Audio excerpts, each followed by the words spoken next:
Hello and welcome to this conversation on BloombergQuint.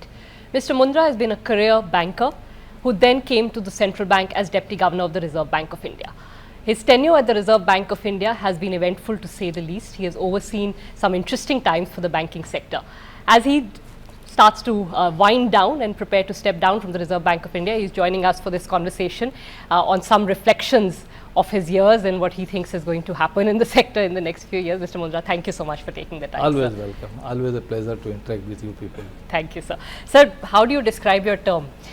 In one word, if I was to pick three possible words: challenging, interesting, all of the above, or just very, very disquieting? Because See, while all the three elements had been there, but since you have given me a very, just use one word to describe, I would rather use satisfying rather than anything else. it had been very satisfying in more than one respect, and it becomes satisfying only when it is interesting, when it is challenging. Otherwise, it won't become satisfying. If you have to simply come and spend time and leave, then somewhere at the core you won't feel satisfied. So I think I would say very satisfying. Mr. Mundra, to focus on something very specific that has happened over the last few years, this NPA problem in the banks. I just want to understand from you, as somebody who looks at this segment, where are we on this NPA cycle? Is it peaked? Is it done with? Also, if that is the case, then what happens to the resolution side? Where are we there in terms of how banks are prepared? See, in a dynamic world, okay, one thing, as long as business is on, as long as banking is on, as long as the regulations are evolving, you can't say that, okay, this is the now cut-off point, there won't be anything else. Is the difference between a going concern and a gone concern. So going concern and gone concern is not relevant only in the commercial world, it is relevant everywhere. But the point I am trying to make is that from whatever we have come through, we means the economy, the banking system, my sense is most of the known stock is now known. So that is a fact. But going forward, there could still be sectors where there could be challenges. What happens there would largely depend on what happens in the economy around us, what happens on the policy front. And to elaborate, if I just elaborate, like, if you look at the power sector, the power sector is still a sector which can throw some challenges. So largely the known problems are very well now discussed, articulated, mapped, counted, whatever you call it, and they are being dealt with. But there could be still some potential challenges, and I think the system has to be ready to deal with them, and having a sense in advance and preparing in advance is always better than try to deal with the problem when it is just manifested and it is very much on you. Sure. In terms of the stock, the point being resolution curve, that is something that I want to focus on.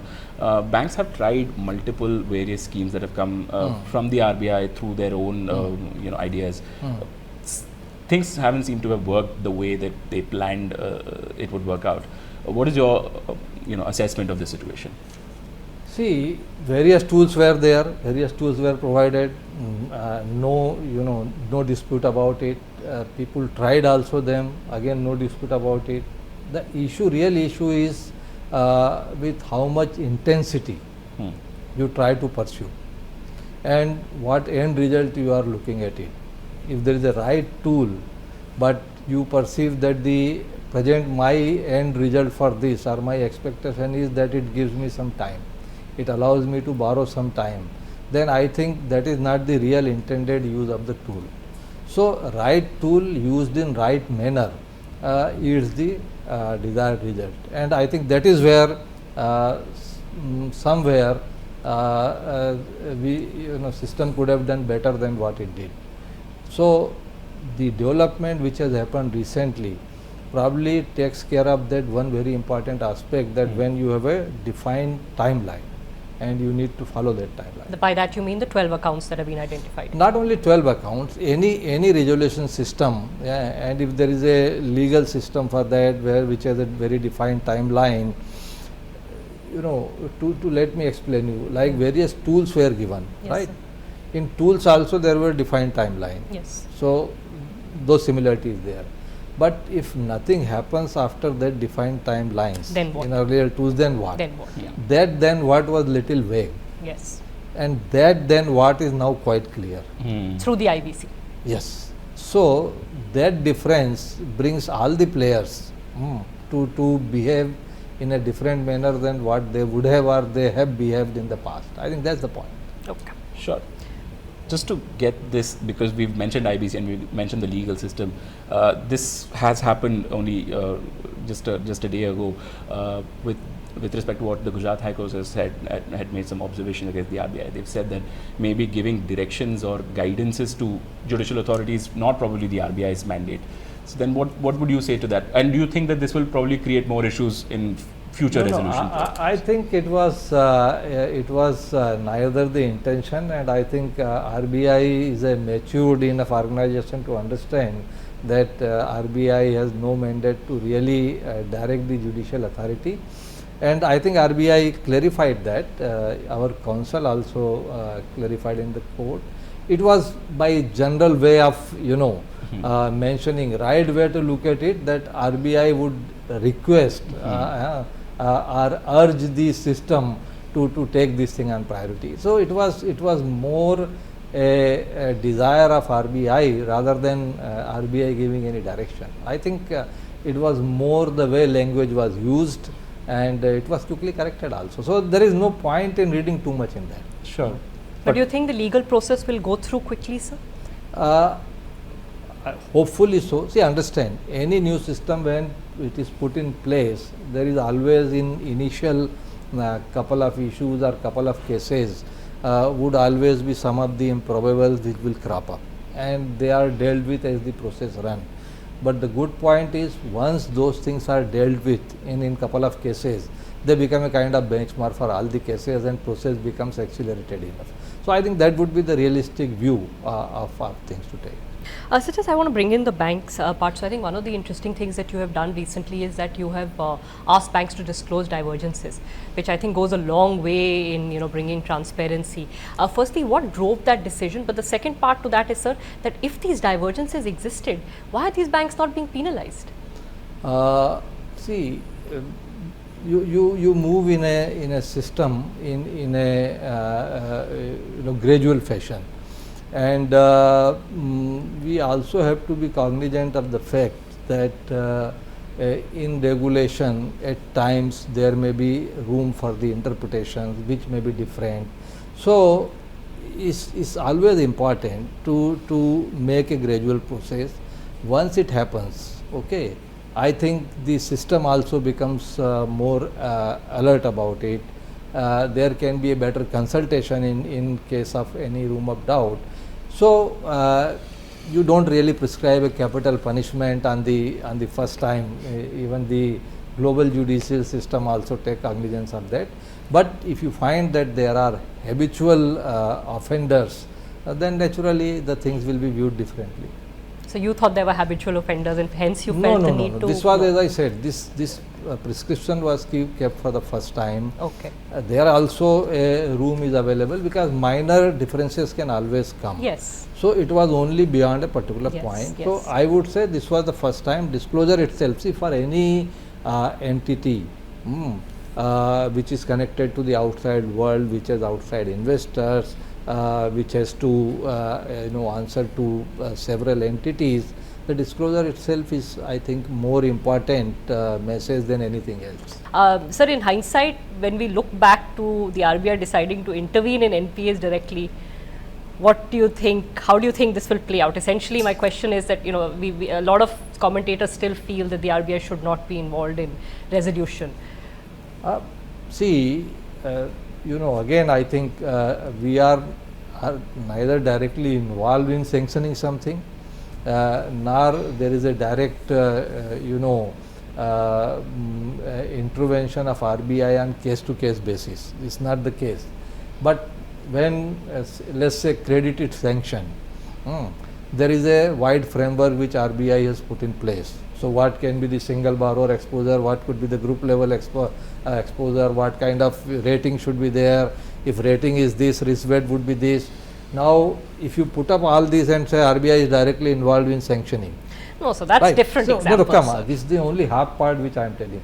Similarly, for resolution, if RBI is putting a wide framework, okay, this is the wide framework. If within this framework these parameters are being breached, then it is a case which should go for resolution.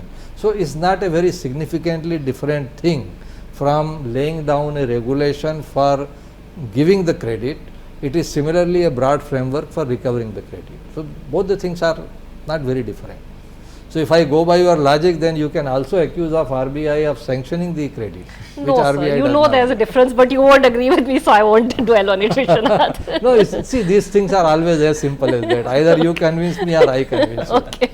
Or we both remain unconvinced. We will and both keep remain on arguing. unconvinced in this Okay. case. Vishwanath, sorry. Right, sir. Sir, specifically about, because this has been discussed over the last 5-6 months, specifically about banking reforms.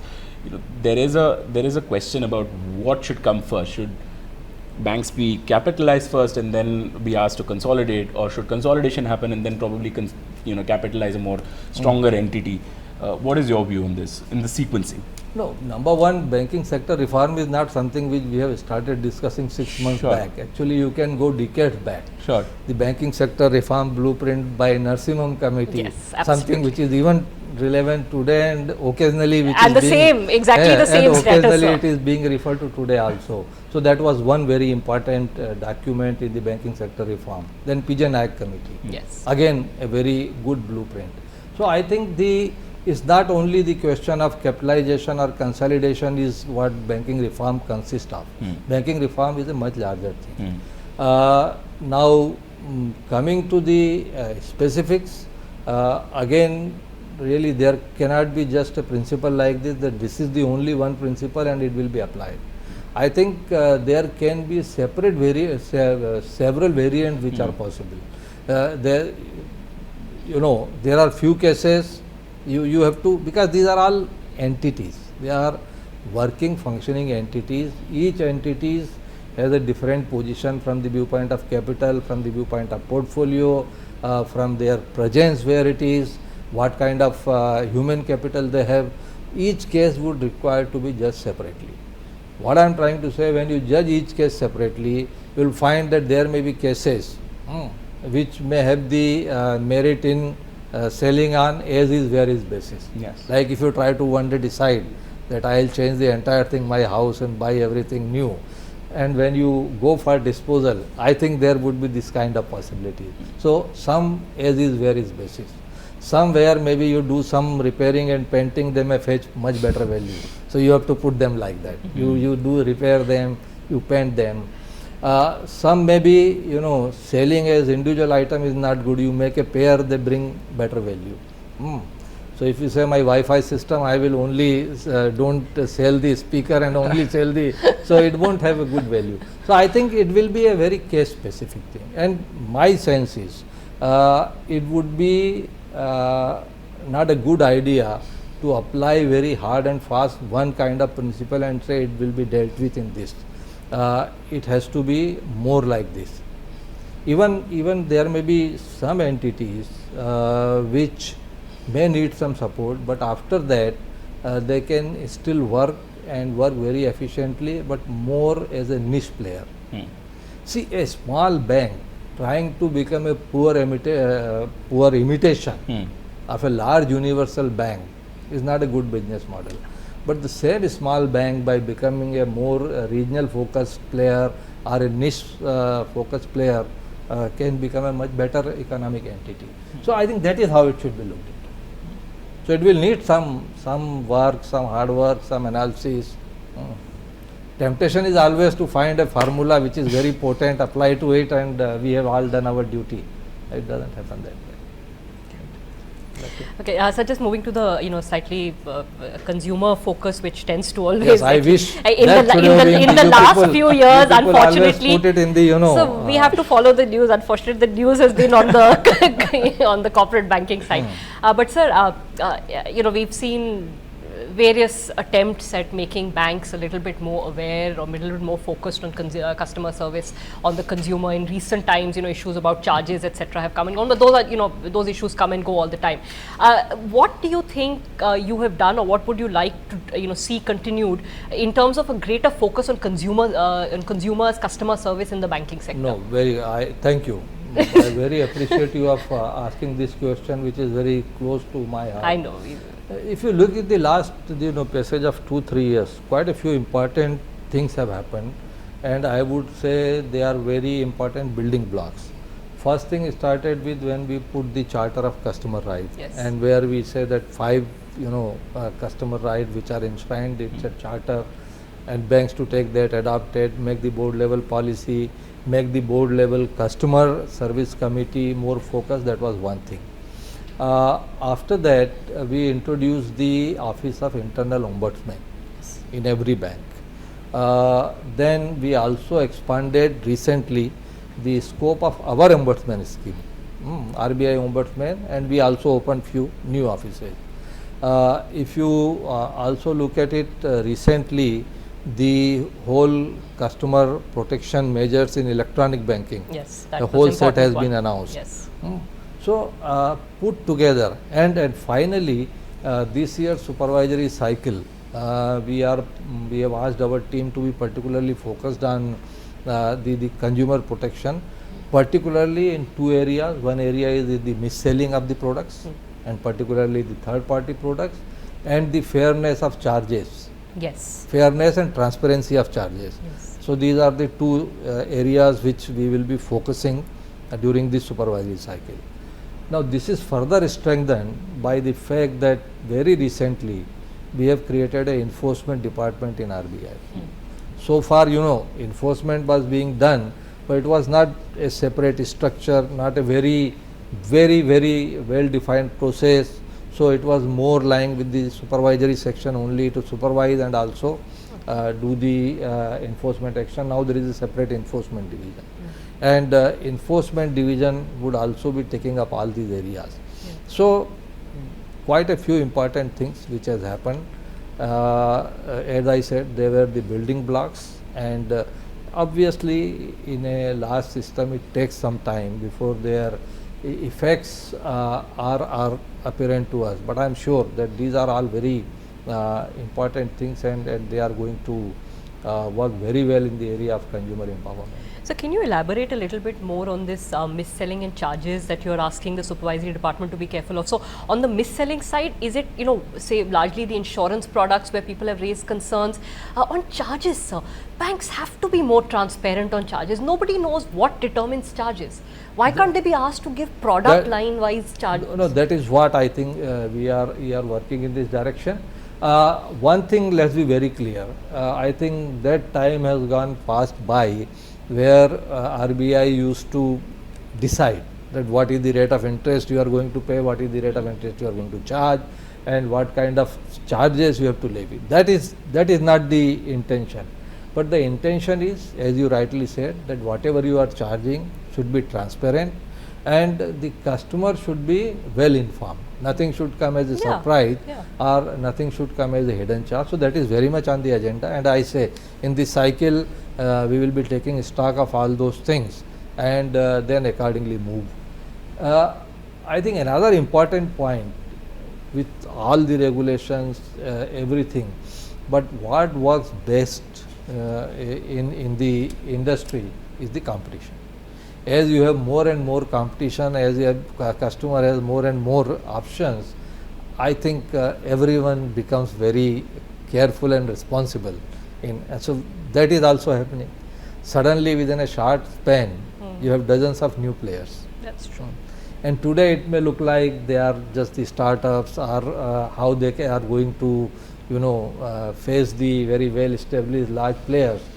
But if you look at the history of 3-4, even the so-called startup 10 years back, They are very much, a competition in their own right.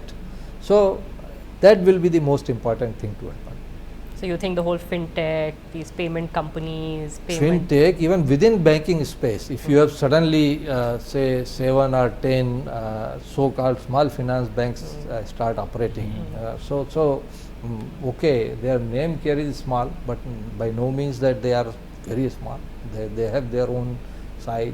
Payment banks will be there in addition to the other non-conventional players. So that is a big leveler. Vishwanath, I want to ask about portability, I think. Just because don't go back to asset quality. I will refuse to answer. No, because this is a discussion which you have brought up at multiple events in the past, where you keep talking about keeping the discussion open, throwing it back to the bankers, asking them to decide. Why hasn't this taken off yet in terms of actual services that are available to people, portability amongst bank accounts? See, I remember, I think I spoke of this maybe sometime 2-3 years back, yes, or even before I was a central banker. So sometime these may be the futuristic idea. Yes. But the important point is to start a informed discussion on this, so that one day it becomes priority. You look at the telephone number portability, how long it has been a subject of discussion, working on it, ultimately it became a reality. The point was, I was trying to say always, that we as a country are in a unique position in the sense that this Aadhaar, you see, you have one Aadhaar, you have a payment system backbone which is with NPCI, and then you have the individual bank account number. Once you integrate all this, and in some sense, even without calling it account number portability, the end result is almost now within reach, within visible. We have reached to that distance.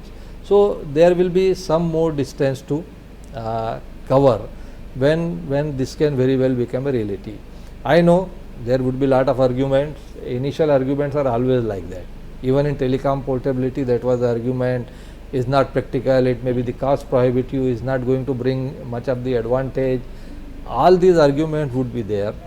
So there are arguments, they are equally effective counter argument, but it can be a very, very important step in the customer empowerment, in the sense that if you don't treat a customer fairly and with dignity, he or she can just go away with lock, stock and barrel. It will need some harmonization between the various banks, maybe the account number pattern, maybe some of the structure of the products, but all these things is doable. And if this happens, I think it will be setting an example for the globe. Yes. And let me tell you that there are a couple of other countries where this thinking is also going on. So it's not that is a something like idea which is very impractical. No, it is something which is on the canvas in couple of other countries also, some of the developed countries. If we can move, because as I mentioned, we have all the ingredients available, we can be a trendsetter in this. So since we are on the topic of customers and benefits to them through the banking system, this demonetization is something that is very key, and it's happened during your time as a central banker as well. Do you think that banks have done fairly a comprehensive job in managing the stress that was there during demonetization, or do you think that something could have been done better? No, this is where I think I have all the appreciation for the banking community and all the grievances against your community. Let me be. Because you see, a work of such huge proportion, and I must say banking community has really done wonderful job in such a given short time with all kind of pressures. You can look at now on such a large scale, there may be few cases. See, human element can never be discounted. There will be few elements which would behave in a fashion which is otherwise than the ideal, but I think majority of the people has really worked well. So I must say they could not have handled it better than what they handled. It's really maybe sometime in future it will be a case study which will be taught in the global universities. There is no parallel to of this kind of activity. Absolutely. So one interesting fallout of that was that they've been left with a lot of liquidity. I mean, so I don't know if I know the system-wide deposit numbers have not been released, and I won't get into that. But banks are saying, 2 large banks have said that 60 to 65% of the deposits have stayed. We are not being able to understand why is that. And B, I mean, it's a lot of liquidity. Actually, savings rate should be coming down, sir. There are 3 questions in that. No, but it's a very interesting thing that the first time banks are aggrieved that they are getting more deposits. They are actually. Banks have always been, and that too, a good part of it is the cheap cost deposit. Yes, CASA deposit. it's CASA. Yes. Yes. So I think this is a welcome thing. But why has it stayed? Why? Any analysis on why so much money has stayed within the banking sector? Because if once restrictions were lifted, money could have gone out. See, like particularly if I pick up one segment, as a housewife, how much you was keeping under the newspaper and clothes? Sir, okay, we are not the benchmarks because we are all using Paytm and cards. Yeah, but you know, in countryside, all over this, this is something. This is one segment which I am mentioning. Money was like that, and once it has come into the system, see, temptation many times was probably to have the money and not disclose it, and once the disclosure has happened, I am not talking about the disclosure under the amnesty scheme. I am talking about the disclosure more at the home front, and I think then there is always a merit that one allows this to remain in the system. It also earns. And gradually the merit also starts coming. So these are the at unit level example. When you aggregate it, it becomes sizable amount. But it's about 60% has stayed even at a system level. Yes, that is what the. So is if it is indicating a basic shift in the behavior and thinking, I think for the economy is a very good news. And just think over it, if a certain amount has come in banking system and which has stayed, and you know, when money comes in banking system and it is staying back, it has a multiplier impact, which is beneficial for the economy. So that is how it should be looked into. But they are not cutting their deposit rates, sir. I know that depositors benefit from that, but then it also prevents lending rates from coming down. Hypothetically, this is an ideal situation for savings account rates to come down, no, sir? See, rates, you know, if you look at the FD rate, in many banks it has come down. Post demonetization, even if you look at the lending rate or MCLR, I think it has come down by 65, 75 But basis savings they haven't points. touched. So I think it's good enough. Commercial decisions. Yes. Mr. Mundra, thank you so much. We've enjoyed interacting with you through the years. We hope to continue to do so. Thank you so much for joining us. Thanks so much. Thanks.